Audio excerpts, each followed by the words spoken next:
That's what you have to do. Consistently and predictably be a little bit better than average.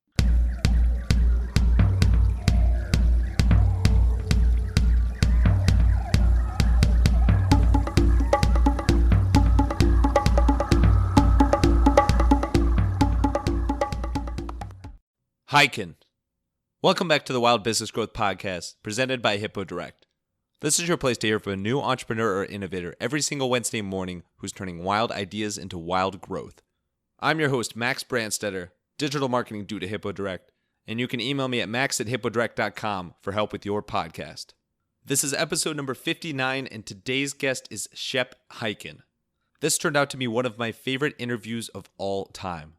We covered everything from Shep's early days performing magic at the Playboy Club, to him learning guitar from Carlos Santana, and of course his famous customer service and customer experience theories that are sure to make a difference for you. Shep has been keynote speaking since before I was born, and he's even been inducted into the National Speakers Association Hall of Fame for lifetime achievement in the profession. He's a best-selling author of several books, and he performs magic both on stage and off stage, where he's the Chief Amazement Officer of Shepherd Presentations. It's time to get exceptional, no matter how difficult that was to say. Enjoy the show. Alrighty, we are here with the most amazing and magical guest you will ever hear from, the Chief Amazement Officer, the best customer service and experience expert in the land, and most importantly, my favorite Shep. How you doing today, Shep Hyken? Hey, man, I'm doing good. Your favorite Shep. You don't know any other Sheps? Well, actually, this is a Shep-only podcast, so every guest is named Shep, so you're a lucky one. All right. I feel lucky. I'm feeling good right now. How you doing, man? I'm doing fantastic. This is really cool. We've been connected on Twitter for a while, and I've always enjoyed your content and just amazed by your background. So it's so special speaking today. How's life for you right now? Life is good. I'm home today. I'm going to be home just for about 3 days and back on the road again.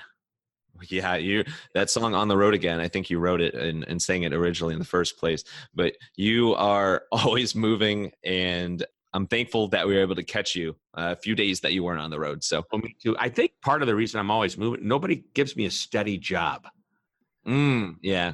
Can't keep the job. I'm not sure what it is, but there's just too many Sheps. I think they get confused when they listen to the podcast. But so we're going to dig into a lot about the areas of customer service and customer experience and how that can really, really help your business take it to the next level. But before we get into that, I want to talk about magic. Okay. And you have a background in magic. And I think, I don't know if you call it a previous life or your upbringing, whatever. But magic is something that is important to your upbringing and your career, and there's some really interesting ties there. You mind explaining a little bit what that has to do with you? Right. So first of all, it's not magic like real magic. It's like card trick magic. Oh, come on. That's real magic. Okay. It's sleight of hand and that type of thing. But I started when I was a kid doing card tricks at about age 10.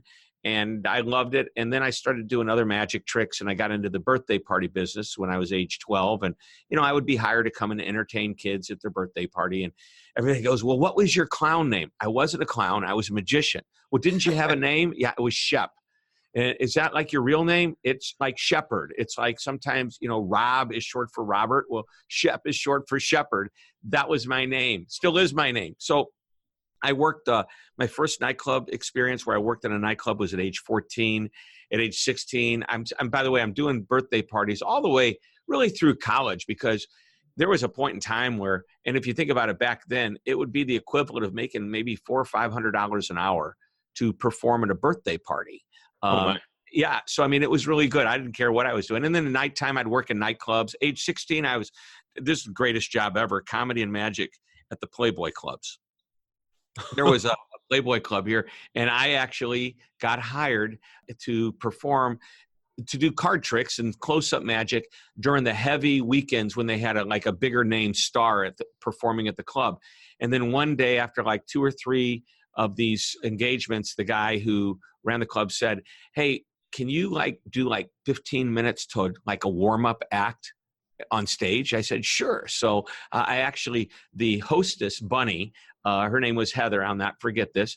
Really a nice person. I brought a prop, a big, huge box. I sliced her in pieces, put her back together again. And that was my, 16-year-old, 17-year-old Playboy experience. How much fun was that? So anyway, that was great. Went to college, obviously, little business, had regular jobs. I worked in retail, having my own thing as well.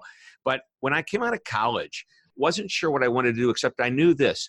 The magic was fun, but I felt that I would be trapped in this world that I didn't think I wanted to stay in. I wanted something bigger than that. So I saw a couple of motivational speakers and I thought, wow, I could probably do that. I have a little business background. I'll write a speech.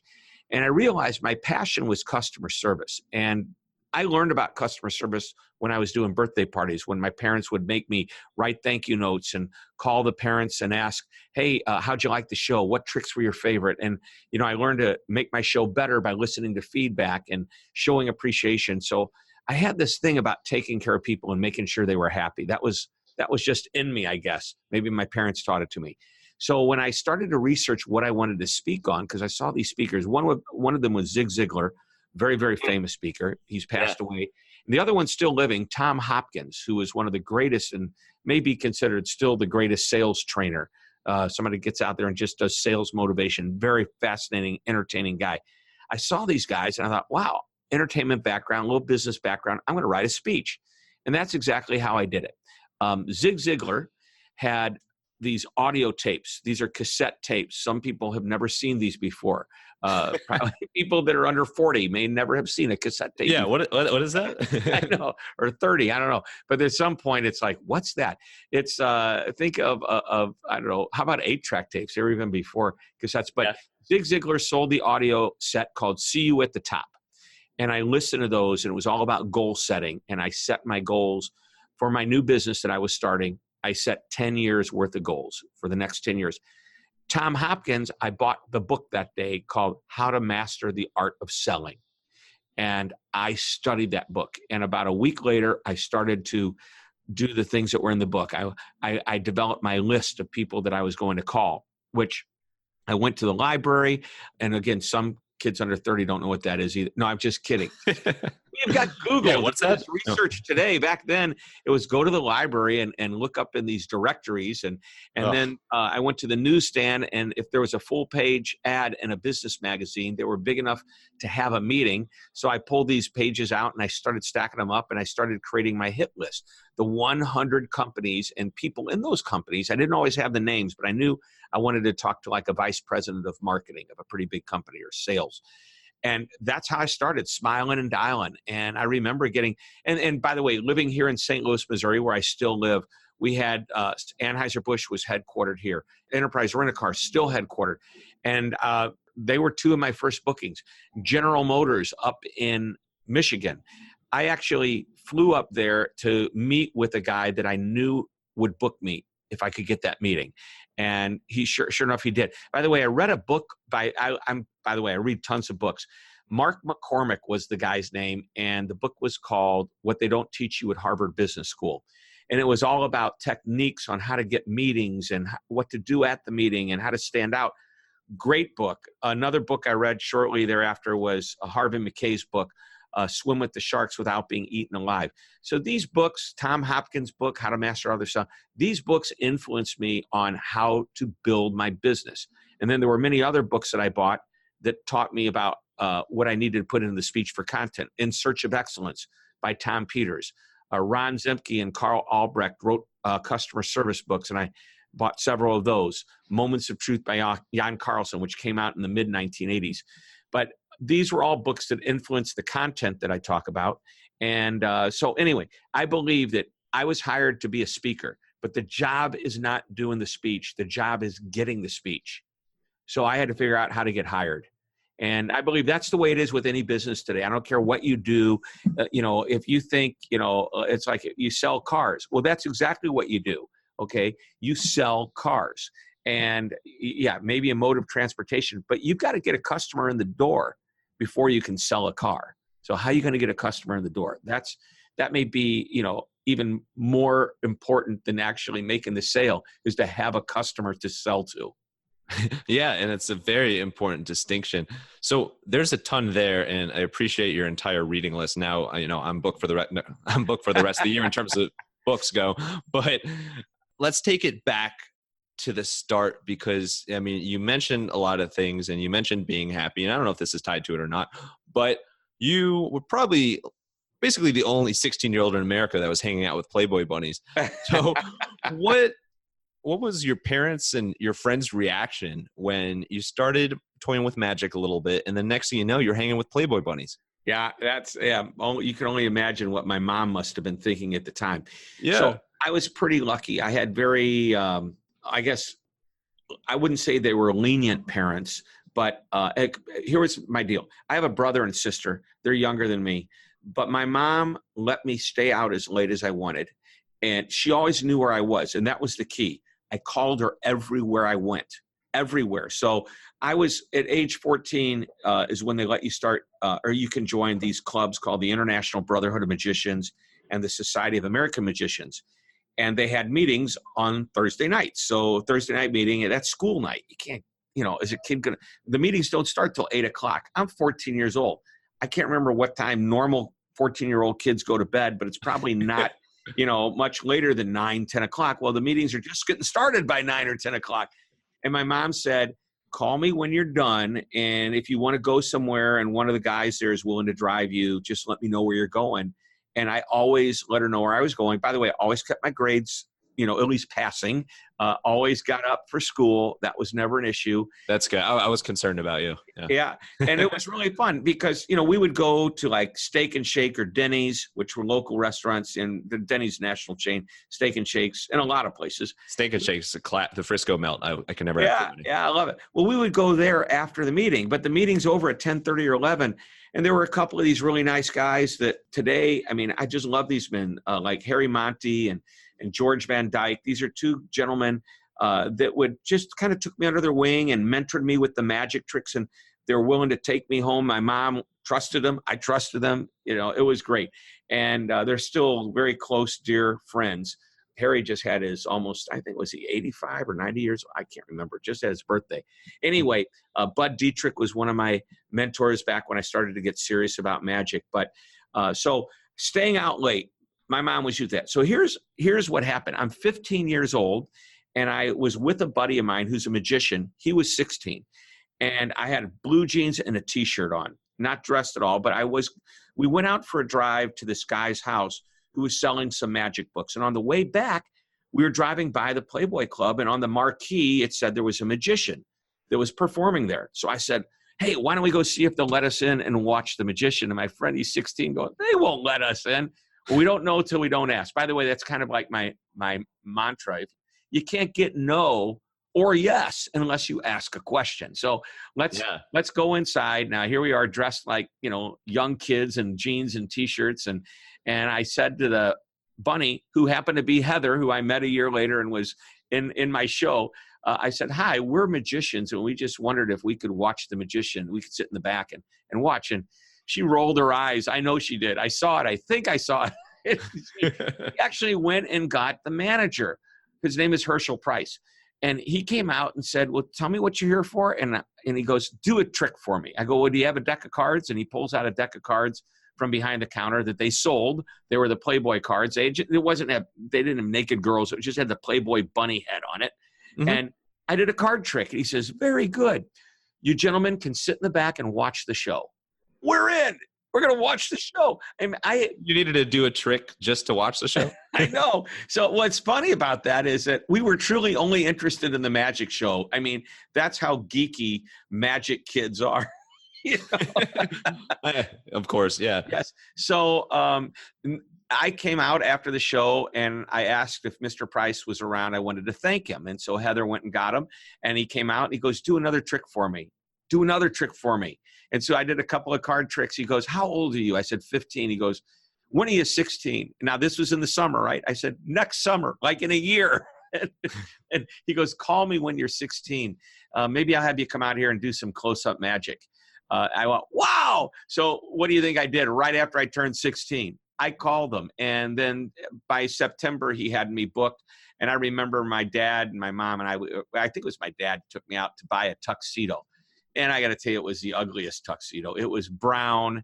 It had ruffled shirt. It was just so bad. And I remember after that first week or two of performing, he goes, you got something a little bit, more casual. You don't have to wear the tuxedo. And I said, okay. And I started wearing this. Are you ready? This is the 70s, the blue jean leisure suit. So, but it worked. It worked. And then that's how it all started. I'm very thankful you're not wearing the brown tux with ruffles anymore. So thank you for that. But that is incredible.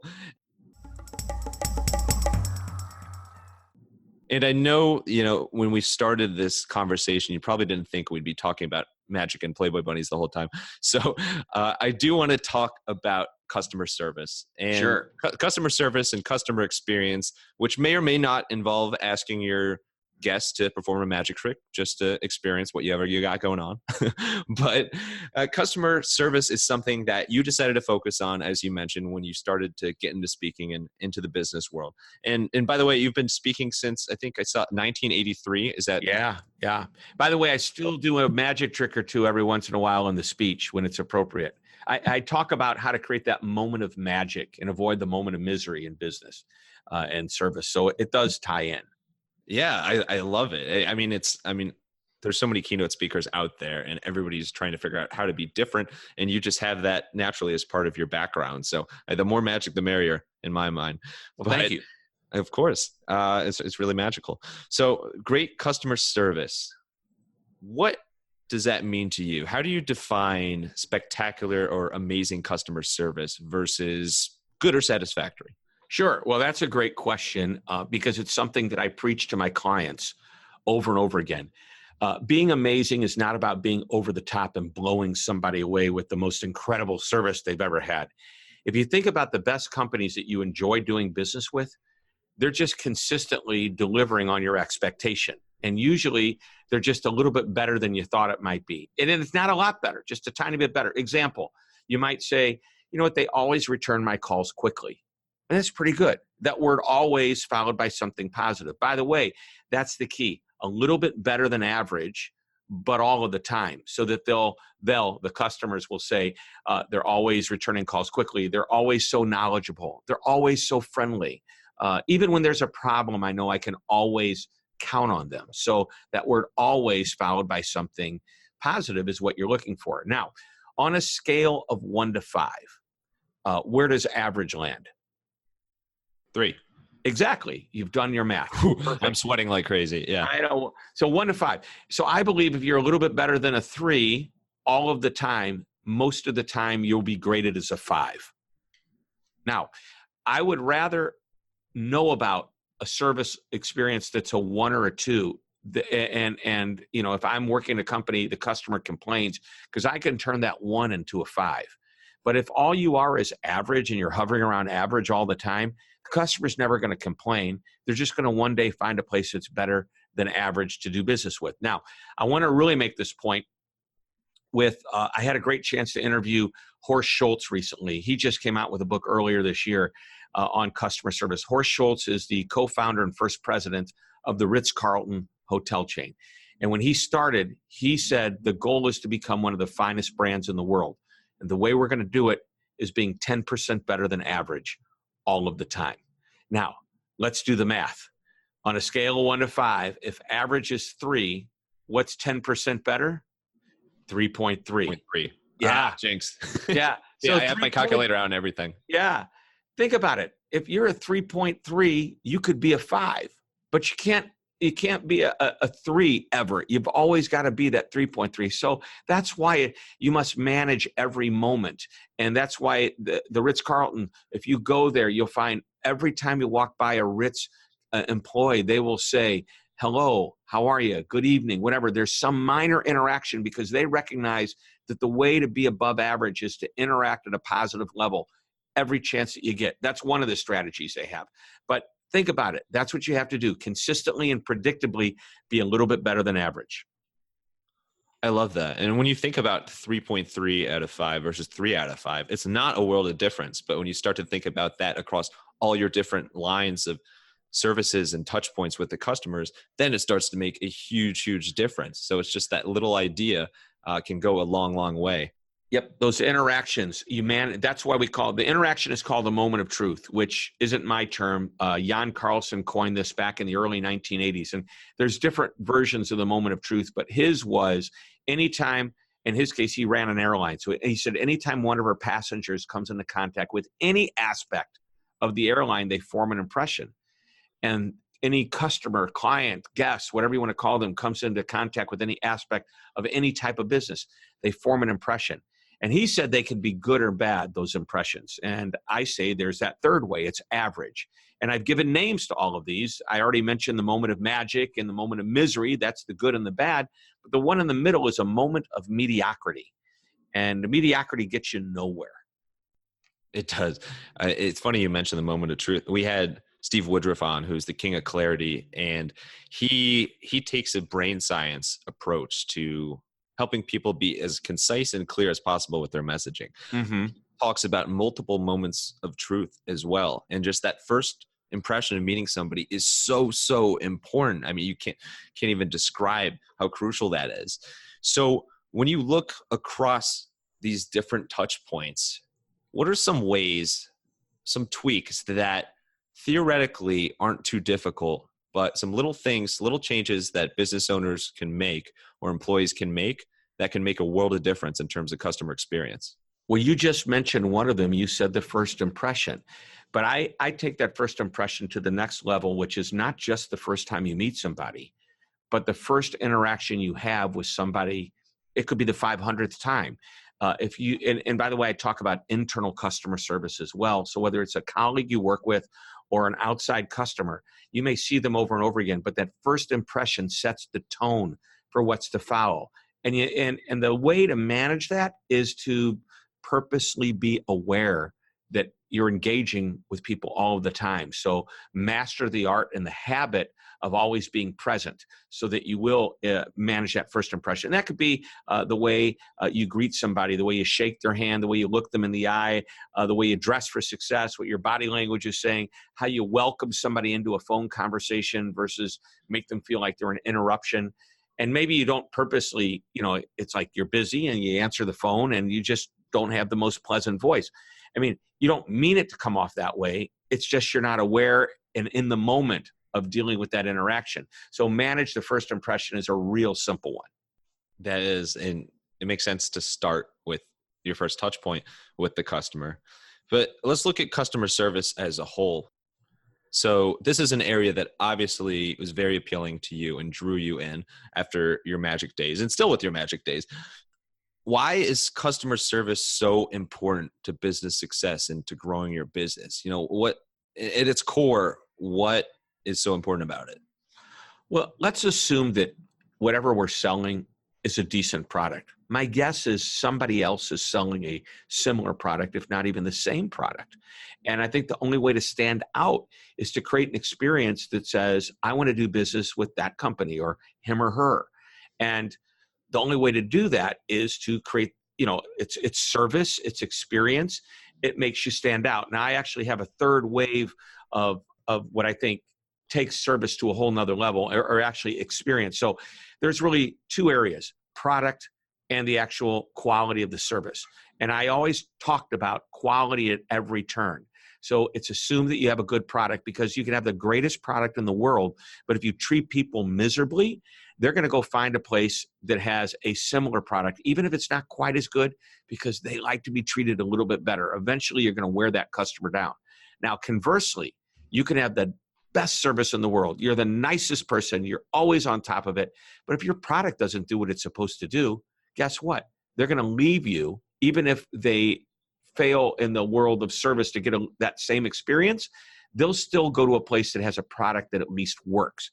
So if you can put those two together, 1 + 1 does not equal 2. It equals much more than. The sum is greater than the parts. Yeah, 3.3 probably. Right, exactly. But you know what? You want to make it a 3.4 or you want to take it to a 4.4, there's another level. You've got product, you've got service, add the level of convenience in there. And that's been a big thesis of mine for the last year or so. Even came out with a book last October called The Convenience Revolution. And it's all about taking the experience and creating a more convenient experience throughout the entire journey that a customer would take.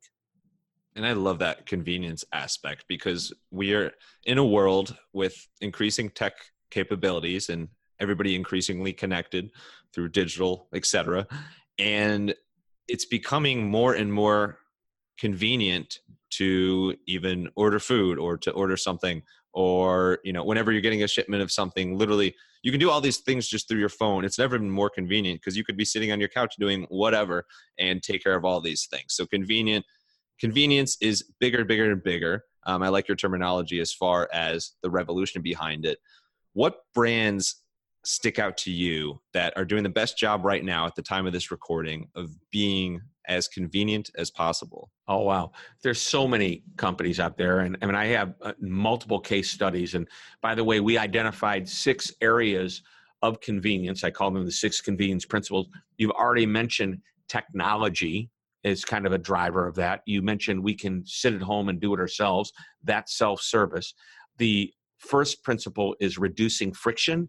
And all of the 6 ideas that are in the book, the principles, have an element of reducing friction. So I'm going to flip the question back to you, because I know you know the answer. No. What is the most convenient company on the planet to do business with?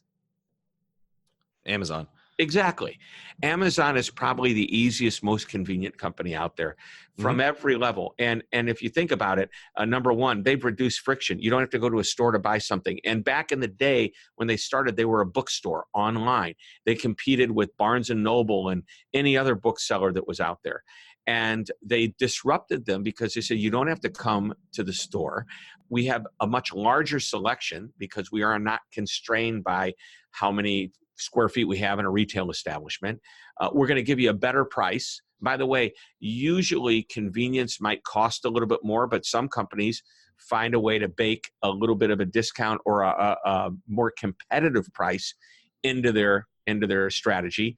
So, and you know what? We deliver it to you in just a few days. And eventually they came out with the idea that we'll deliver it to you if you pay a membership fee within, I think it's 2-day shipping. And that's been going on for many years. And today's Amazon Prime, it could be 2-hour shipping. And they're amazing, but they have done an amazing job. But let's talk about some other companies. Uber or Lyft, they've disrupted the taxi cab industry. And by the way, you don't have to disrupt an entire industry. You can just disrupt your competitor. But they made it so easy. When I lived out in the suburbs, to get a taxi cab, I had to make a phone call. Don't have to do that anymore. It's an app on my phone. I can see how far away the drivers are, and I can find out how much it costs before I get in the car. I know what my driver's name is. I know what kind of car I'm getting. Pick me up, and I don't have to reach into my pocket and pay when I get out, because my payment system's already, or the information already in their system. And that's perfect because I just get up and, no friction other than the actual drive. Yeah. We're not going to get rid of that. Maybe not. We'll see what Elon Musk comes up with, but yeah. So are you familiar with Clear, CLEAR? Yeah. You mean at airports like the TSA? Yeah. So, there's an example. And here's the interesting thing. People pay more for convenience. So if you travel, you have to stand in line at TSA. But then TSA said, for a few dollars and a quick little background check, we will provide you access to the TSA which is pre-checked, which means you don't have to take your belt off. You don't have to take your liquids and gels out of your bag. You don't have to take your computer out. And that is just more convenient, and you're willing to pay for that. Well, Clear comes along and says, let's do a deeper background check, pay a little bit more money, and you know what? We'll get you to the front of the TSA pre-line if you qualify. Well, wow, for a person that travels, that's a great, convenient situation because you're going to save me time. By the way, saving time is convenience. So there is an example of just people willing to pay more. How about the mini refrigerator, the mini bar that's in a hotel? Okay. Now, I actually have a great picture of a mini bar at a hotel in Las Vegas. I do a lot of conferences where I speak at these conferences, and a lot of them are in Vegas or Orlando, but they almost always have a mini bar. What do you think that can of Pepsi or Coke costs in a mini bar? Uh, it's just too much. That's what it is. Yeah, exactly. It's really not too much for a lot of people because still apparently they're willing to pay $10 for a can of soda. Now, I was staying at a hotel. And the way to find out the prices, you go on to their TV set, you go to in-room dining, and it had it. Eventually, I could find the price. It was $10 for this Pepsi. And then if I walked out my room 25 steps away was a machine that sold not a 12-ounce can, but a 20-ounce bottle at $3. And in the morning, you see people restocking the mini bar. You never see people restocking the Pepsi machine. And there's a reason. It's just more convenient, and people are willing to pay substantially more for that convenience. A convenience store is convenient. It's smaller than a grocery store. I would hope so. And it's a little bit more expensive than the grocery store, but it's so much easier to get in and out of. Smaller parking lot, smaller store, easy to get your way around, not as crowded. That's why they call it a convenience store. And there's an example, again, of convenience. My car dealership, and here's a great example of how all you need to do is one idea of convenience to disrupt your competitors. I went to this dealership not to buy a car. They're about 10 miles away, but to just look at a car that was in the window as I was driving by. I want to look at that. That looks pretty cool. It's a new car. Now, my dealership has that brand. And that dealership that I've been doing business with for over 20 years was less than a mile from my office. So if I dropped my car off for any type of service, if they didn't have a car rental for me where I could just borrow a car for the day, I could at least walk to work. It was maybe a 10-minute walk. So I had no plans to buy a car from this dealership that was 10 miles away. But when I told the guy he was too far away, he said, look around. Do you see a waiting room anywhere? No. Why? I guess not. He goes, well, the reason is because when you buy a car from us, you'll hardly ever, unless it's an emergency and you bring it in, you wouldn't be in the waiting room because you make an appointment. And then we bring you a car, we pick yours up, and we bring yours back when it's ready to go. You never have to come in here again until it's time to buy another car. I thought, well, that's convenient. And it was. And guess what? I bought the car that day. They got you.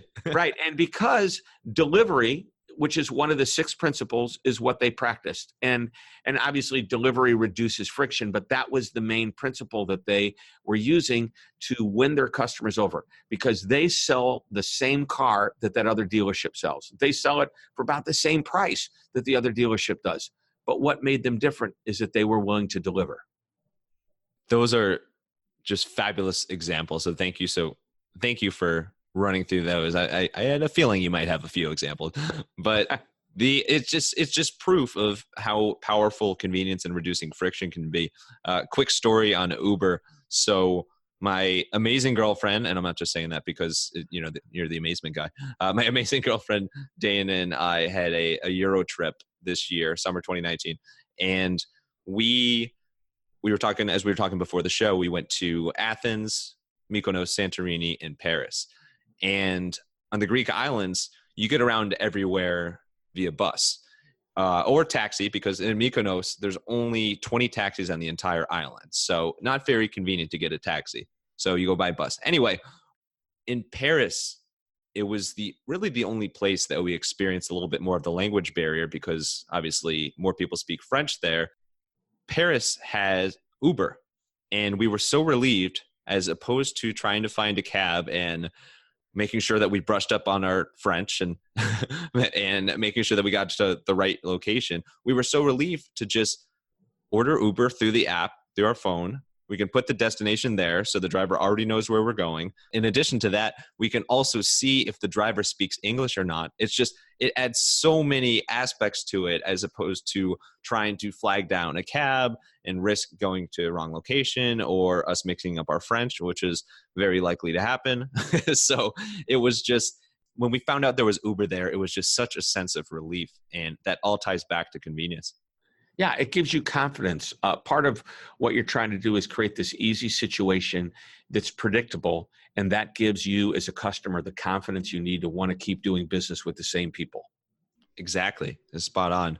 So when you look at all of that, if there was one piece of advice you could give for companies to reduce friction and to be more convenient, what is the number one single most important thing? Well, I'd say it's more of the process to look for opportunities to be convenient, and that is to create a journey map. And it could be a simplistic journey map in that you're looking at really only the interactions that your customers, by the way, this is the start, not the whole concept, but Yeah, of course.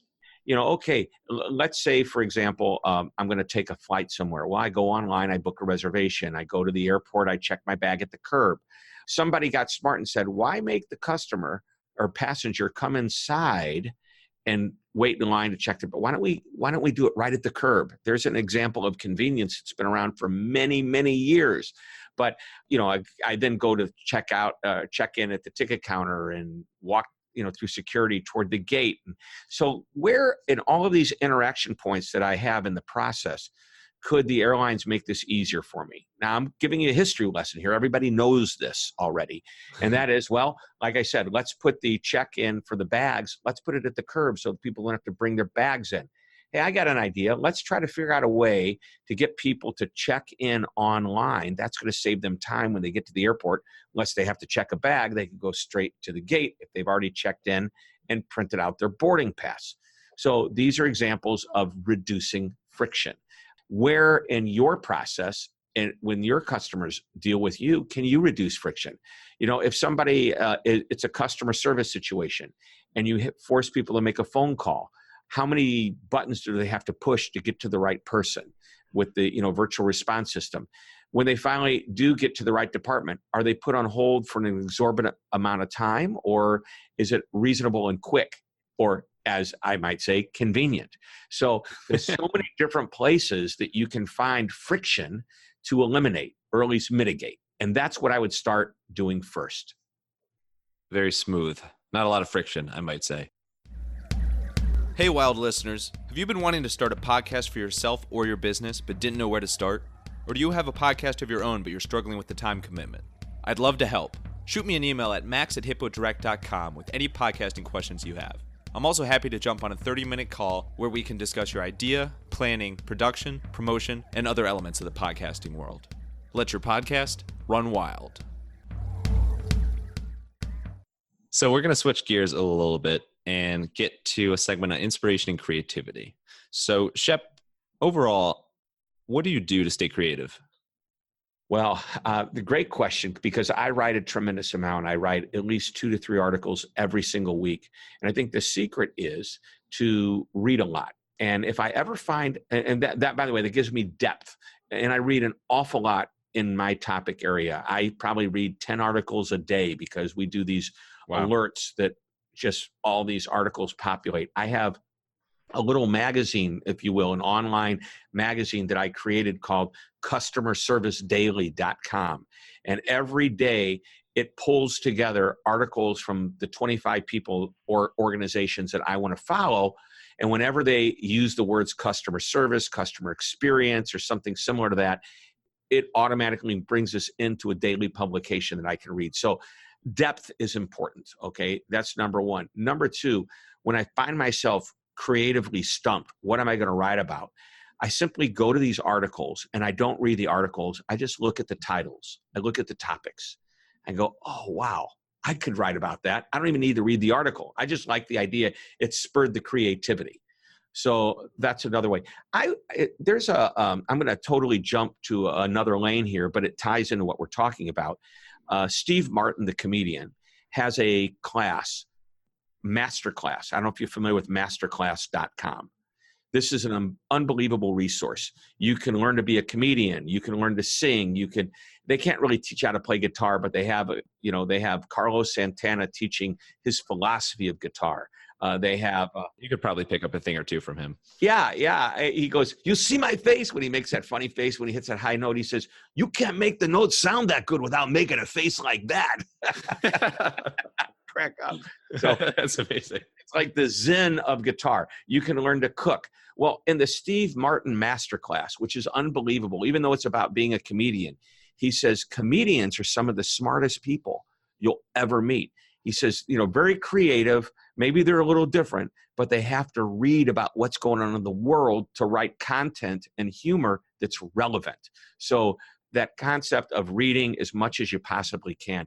That's a big part of where my creativity comes from.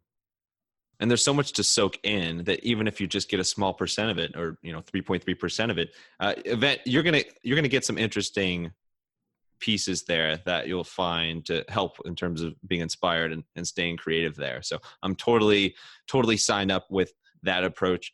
How about outside of work? So outside of your day-to-day, when you're speaking and everything else you do from a customer service and experience standpoint, what do you like to do in your free time? What do you like to do? What brightens your day? I have so many hobbies. So, all right, let's just list them alphabetic. No, I'm just kidding. No, well, we could start with it, but no, I still do magic, and I love magic, and even though I incorporate a little bit of it into my speech on occasion, I still study it like it's a hobby. I go to conventions where magicians hang out and do card tricks all night. It's a blast. So I can always read a magic book. I play music. I play guitar, and I play with Carlos Santana, and on YouTube. I play on YouTube. Wait, you play with him on YouTube? Yeah. I put a little video and I play along with Carlos. And oh, gotcha. Okay. and Eric Clapton and the Beatles and everybody. Oh, I got to check these out. That's amazing. Well, I mean, they're not my videos. I play the video and then I play along with it. That's my fun. I gotcha. Yeah. We'll give you some credit still. I even keep a couple of guitars in my office. So when everybody leaves at like 5 or 5:30, I play the guitar for 15, 20 minutes and my head gets relaxed. My brain just kind of goes to another place. And then I go back to work. So I play music. I play ice hockey. I play 2 or 3 days a week, early in the mornings with a bunch of guys. And that's probably the most fun. It's just, what a great way to get exercise. And then we all go out and have breakfast, which is what I did today before we got on the show. Perfect. A healthy start to the day. So you were not kidding. You have a ton of hobbies. Yeah. How the hell do you have time for all those different things? Yeah. And I mean, of course, I play golf. Got to do that at least once a week or so. I thought you were going to say once a morning. I'm like, probably. Yeah. Yeah. Wouldn't that be great? And you know what? I tell you, it's, I get up early in the morning. I start my day about 5:30 in the morning. I'll work out. I'll go play hockey, because I realize a lot of guys who play hockey at my age, or even, on these adult leagues, they play in the evenings. So maybe it's after dinner, but still they leave about 8 or 9 o'clock at night. And that's really not what I want to do, because that interferes with family time. But yeah, it's just fun. Playing guitar, I drove my kids crazy when, he's playing guitar every night. He plays the same darn songs. Well, how do you get good at a song? You play it over and over and again so you don't have to think about playing it. So anyway, that's what I do. That muscle memory. Well, It sounds like you're having an absolute blast, and I could just tell that, yes, 5:30 a.m. might be early for some people, but I'm sure you are pumped to get out of bed in the morning and jump up and do a backflip and a guitar solo and all that. So and do a podcast with you, my friend. Thank you. Okay, so now I'm blushing. Thank you. So let's get to a fan favorite segment called the Wild Business Shout Out of the Week. The Wild Business Shout Out of the Week. How's that harmonica solo compare to your guitar solo? It's pretty apples to apples, right? I think you're so good at it. Thank you. It's my favorite pastime. Anyway, Wild Business Shout Out of the Week. This is where we talk about an ad or campaign that caught our attention. And I really need to shave at the time of this recording. And so Dollar Shave Club comes to mind. You mind speaking about what Dollar Shave Club has done with their advertising that stuck out to you, Shep? Right. Well, I don't know what they're currently doing, because now they're owned by, I believe, Unilever. But the guy that started this, you can still find his commercials on YouTube. They're hilarious. Dollar Shave Club. I had no intention of becoming a member of Dollar Shave Club. But by the way, that is a membership to a club that almost anybody can join. They don't turn anybody down unless their credit card is declined. So if you watch these videos, and by the way, I'm going to say they're PG rated, maybe even R, because occasionally they drop the F-bomb in there. They're hilarious. So I had heard about this and I checked it out and I go, wow, Dollar Shave Club. Well, I'm currently buying my blades. They're very expensive and, have to go to the store to get them. And by the way, Dollar Shave Club is one of the case studies in the book, The Convenience Revolution. But why did I join the Dollar Shave Club? Because it was just convenient. It was easy. I liked the ad. It stood out. It was funny, and it intrigued me. But more than anything, all they're doing is selling razor blades, and they're decent razor blades. And so guess what? I pay, actually, I go and opt for the executive level. So I pay about $2 versus $1 Ooh. for a blade. Ooh, ah. You're on $2 Shave Club, really? Yeah, the $2 Shave Club. But you know what? It's really a great service. And subscription, by the way, that's another idea. It's a subscription model every month. And every month they send me an email. Do you want us to to send your order as is?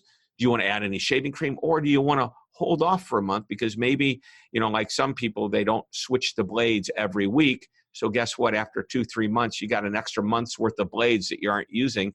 You can postpone it. They make it so easy. And by the way, that's important. Easy, transparent. It's easy to stop the Dollar Shave Club if you don't want it that month, or if you want to cancel altogether. I think that's a really important point to make. Anyway, I digress. Watch their ads on YouTube. You will laugh. I guarantee it. I am excited to laugh. I'm very familiar with Dollar Shave Club, but I've not seen the video, so really excited to dig into that. I actually, not to start a shaving subscription war here, but I'm a member and user of Harry's razors. Oh yeah. Same idea. I think it's a little bit cheaper, but same sort of idea that the branding behind them was so cool that's what initially drew me in from their standpoint. And eventually they, won me over by just sending so many coupons through these, New York coupon offers that direct mail won me over. So they offered a coupon that way, got me to go in that way. And I've been a happy user ever since. But it's the same idea that it's just so easy to use, and they're so flexible in that when I get an email saying an order is coming soon, I can do a quick check and see, all right, do I actually need more razors, or should I push this off a month or 2 months or 3 months? They just give you that option, and you don't have to pay more to move it back like that. So right. Those companies are making it so much easier to shave, which is probably a good thing. And I'm sure my girlfriend is thankful. She likes the smooth. Absolutely. So let's get to a really fun segment on the unusual. So, I mean, you've spoken about some of your hobbies that are really cool and unusual already. So in addition to magic, think about some other things here. But first question is, what's your biggest pet peeve? What really grinds your gears? Wow, what grinds my gears? Well, I'm a customer service guy. Basically, Wait, you are? yeah, I mean, yeah. Basically, anybody that gives me bad service drives me crazy, especially when it's not hard to do sometimes. Just people aren't paying attention. So, and my wife will tell you, we go to check in and, at a hotel, and if that person isn't just managing that experience very well, and it's amazing. I go, hey, yeah, and can I have your credit card? Can I have your license? Yeah. And by the way, we reserved a king size bed. I'll see if we have one. Well, that's why we do it early. That's why I stay at your hotels all of the time. That's why I am asked frequent flyer points, or not frequent staying points, and I'm at a real high level. Don't tell me you're going to look for it. Just tell me you're going to give it to me. It's like, it just surprises me how some people can make you wait, not pay attention to you, not read between the lines, if you will. So I'd say customer service is a pet peeve, not getting it. Right. Yeah. Well, that's good. I would hope it would be one of yours. How about quirks? Anything about your personality, maybe some character traits that somebody you work with or your family maybe has called you out on as it's a little bit quirky, but it's something it's part of who you are, makes you different. Aside from my ADD and my, I guess I have this thing about being on time, never being late. I mean, that's just the thing. I think it's disrespectful to be late. I'd say it's kind of a pet peeve, also a quirk. I just make people, I just the other day was talking to one of the folks that works here, and she's been showing up late a little bit, and I know she moved and it's much further out. She goes, I keep leaving earlier, and I go, I don't mind you being late once in a while, but when it's a bad habit that you're always late, I can't depend upon you being on time. Yeah. And once it becomes a trend. Yeah. I feel that. How about weird talents? Anything that you're really good at that doesn't necessarily impact your business, but you're really good at. So it could be something super minor, like just like a little trick. No, not a magic trick. I won't let you say magic for this one. Well, I mean, the magic trick stuff is fun. Part of the reason I love to do magic is because it forces my mind. I like doing mathematical stuff. So, like right now, I'm trying to learn how to solve a Rubik's Cube in under a minute. Whoa. Yeah. Okay. So I've been watching all these people on YouTube and learning there's actually a sequence of moves, and it's you have to learn and understand how that Rubik's Cube works. But man, when these kids are saying my quickest solve was 16 seconds and 14 seconds, and I did it in 18 moves, I'm going, holy cow. So, and I love Sudoku, and I'm not good at crossword puzzles, but I still enjoy them. The reason is they make my mind, first of all, they separate when I get hyper-focused, which is one of the traits of somebody that has ADD. If we can move into a hyper-focused mode, we basically block out everything. So what I'm doing in a stressful time, if I start playing with the Rubik's Cube or I start working on a Sudoku puzzle, I'm blocking everything else out. Same thing with guitar. When I start practicing and getting into that, I call it a Zen mode kind of a thing. I'm really just into it, right? But with the mathematical ideas and games that I play, if you will, that's making sure that my mind stays strong into the future. So at the time of this recording, what's your record for the quickest you've completed the Rubik's Cube? Well, I haven't yet. I'm working on it. But you know what? Okay. Oh, so we're tied. We're tied at this moment. Yeah, we're tied. But I will tell you, I've learned how to solve, like you solve one side on the back, and then you start solving one layer at a time. But each layer requires a different set of memorization and mathematical skills to do that. So if you don't practice it all the time, you lose it in a day or two. But Ouch. yeah. But what's interesting about your memory, there's a song that I learned when I was a kid, and it was called the 50 Nifty United States. And that's how Yeah, of course. yeah. And I don't know if you learned it when you were a kid, but we learned how to do all the states in alphabetical order: Alabama, Alaska, Arizona, Arkansas, California, Colorado. Oh, I thought you were going to sing it. No, I'm not. I'm not going to sing it. But that was part of it is being able to recite the states in alphabetical order. And guess what? I can still do that today. I don't even have to practice it, but I did it so much back then that today I can do it. Now, I'd have to probably do that, these mathematical formulas or do the Rubik's Cube for a solid year all of the time before I could take off 6 months and come back and it would be like, oh yeah, that's how I do it. Kind of like riding a bike. Yeah, it makes a lot of sense. So I know you got to run here soon. Love to wrap up with some rapid fire Q&A. You ready for it? Rock and roll. Rock and roll. All right. Well, that's a great. Giddy up. How's that? Well, rock and roll was a fantastic segue into the first question. Who's your favorite guitarist of all time, other than yourself, of course? I got to go with Eric Clapton. I mean, I got Carlos Santana, Eric Clapton, John Mayer, but man, Eric Clapton, that's the dude. He is talented. How about favorite magician of all time? Favorite magician is a gentleman that passed away just a few years ago. His name is Tim Conover. Nobody would know who he is. He was just a guy like me, but perhaps one of the most amazing magicians you would ever see. Wow. And back to music, not guitar player, but guitar. What's your favorite guitar, model of guitar? Wow. My favorite one to play right now, and I've got a bunch of them. My wife says, he's got like 15 guitars, and you know what? They all sound the same. But I love my PRS, Paul Reed Smith. It's a great guitar. I love my Les Paul, but I got to go. If I had to only take one with me, it would probably be the PRS. All right, perfect. All right, I'll buy one shortly. And then if you were not speaking about customer service and experience, what would you be speaking about? Wow, I would probably be just being an entertainer and making people laugh with comedy and magic. Well, you have done so. Well, thank you so much, Shep. This has been incredible. Thanks so much for coming on. And where's the best place for people to connect with you? Just anywhere online, hyken.com, Hyken. That's the easiest way to get to my website. You can find me on Twitter, Facebook, Instagram. Either just look my name up, Shep Hyken or Hyken. You'll find me. Yes, indeed. And last thing here, stage is yours, as it is literally all the time. Final thoughts. You can be a quote, a line, whatever you want to end with. Bring us off here. Wow. a quote, a line. How about this? Since we've been talking about customer service is not a department. It's a philosophy to be embraced by everyone in an organization. Smooth as can be. Yeah. You aren't going to ask me who said that?